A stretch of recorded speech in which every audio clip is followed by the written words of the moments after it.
राष्ट्रवादीकडून राज्यसभेसाठी छगन भुजबळांच्या नावावर शिक्कामोर्तब होण्याची शक्यता।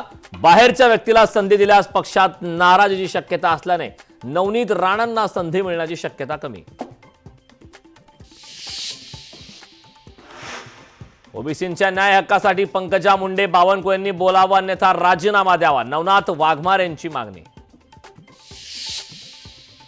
लाईव्ह म्युझिक कार्यक्रमादरम्यान एका व्यक्तीचा मृत्यू। मुंबईच्या एनएससीआय वरळी डोम परिसरातील घटना। मृत्यूचं नेमकं कारण अद्याप अस्पष्ट। पुण्यात रेव पार्टीवर पोलिसांचा छापा। आळंदी मरकळ रोडवरील बंगल्यात सुरू होती पार्टी। 150 पेक्षा अधिक जण पार्टीत सहभागी असल्याची माहिती। नशेसाठी वापरले जाणारे पदार्थ जप्त।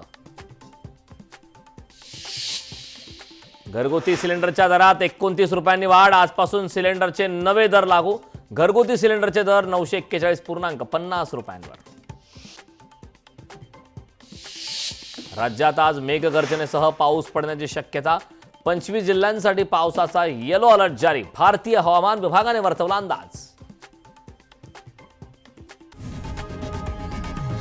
लोकशाही मराठी ऐका, पहा, जागरूक रहा।